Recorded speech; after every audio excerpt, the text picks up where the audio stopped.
Welcome to Detours, Understanding Acquired Brain Injury.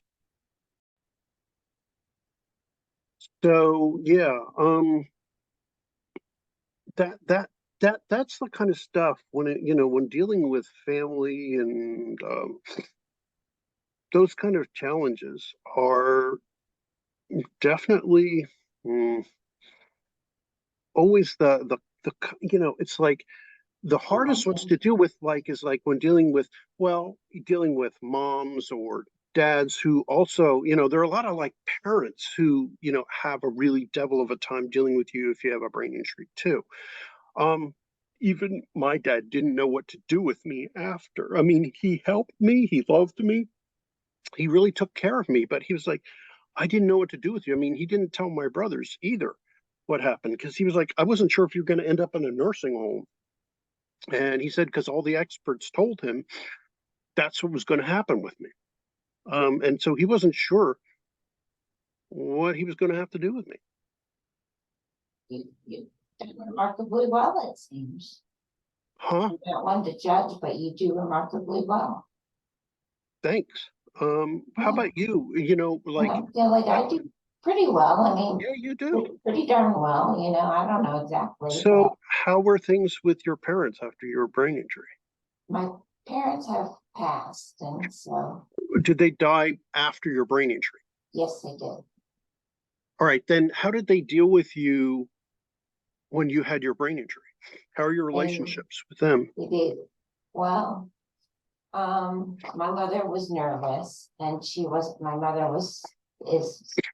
my parents died before my father did. She was sick her whole life with ulcerative colitis, as I think I've mentioned, and so she needed help, and I helped her, and my dad helped her. But I said to my dad one day, I'll come over and be with mom, and when you go out and do what you want to do, something different, not tending to mom all the time. And then she had to go to the hospital, and she died recently after that.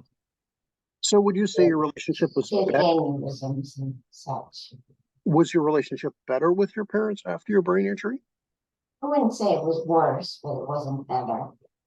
So pretty much the same. How did they treat you afterwards? They were very loving. My parents were very loving people, and I feel very blessed. That's important. Yeah, very blessed. And they passed the love on to my family, my brothers and sisters. Now I think I'm closer to my sisters than my brothers, and I don't know why, but I am. And I have a great family, and Ben is close to my family, and it's fine. Everything's fine. Ben is good, and that's what matters the most to me as his mom. Yeah, I mean that is a whole other thing, is like dealing with how you deal with kids afterwards too. Because that's something I want to talk to, and that for the next episode we do shortly after this, is dealing with how you address, like, even though you don't hold majority custody with him, and now that when he's past 18, he may make those choices himself because he's an adult. Yeah, and so how you feel about, it's like how your brain injury changed your relationship with him, because he was really young, wasn't he, when he was a year when I had the cardiac arrest, just turning 1 year old on his birthday. I had the cardiac arrest like right around that time. He didn't know me. He knows me though. He's good. But I was about to say, he's never known you really then without your brain injury, because you don't have real memories when you're one. In a way, he has, because this is really who I am. Well, no, the person you are now, because more of your, like. And he's a good student, and I said, if you need help, I concern myself more with grades and being a smart person and good to people. And his father is an athlete, and I don't know exactly what he concerns himself to, because I don't speak to him very much. And I said, if you need anything, you can always call me. You are always welcome at my house. And if you want to just get away or whatever the right thing to do is, and you don't have to hide from me. I don't want you to hide from me. If you're in trouble, tell me. I don't think he is, but you know, I said, don't drink and drive, and fall forward and put a smile on, you know. You're one of the lucky ones. Yeah, and that is the thing too, is that Emily had talked about that, about raising kids with being, but her daughter, was like 11 when it happened to her, when she was in the car wreck. And she was like, her daughter ended up being more of a parent to her.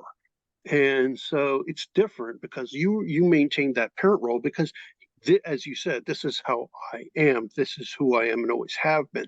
So you've always maintained that parent role because this is who you are. This is who you've always been to him, always. So, Yeah, I'm the, lucky. the, I'm yeah, lucky. You didn't know me as an actuary. yeah. I Well, that's bought his good. house because I was an actuary and I wanted him to live in that house. And I said to his father, I want Ben to live in that house because I want the schools that is supported by it. And he has, so that's good. And that's important too. And he has that connection. And I think he'll, and his memories of you will always be as you are. And I think that's important because you are a good person and a Mhm. caring person. And I think that, it's like that like since he's only ever known you this way, just like I've only ever known you this way, and you're a very Right. sweet person and a caring person. And it's just like Stacy, my wife, has ever only known me post brain injury. And, it's like you want to be judged based on who you are now. And, that matters. All right. So what I'm going to do is say, for this video, we're going to say bye, click like and Thank you. subscribe. And yep.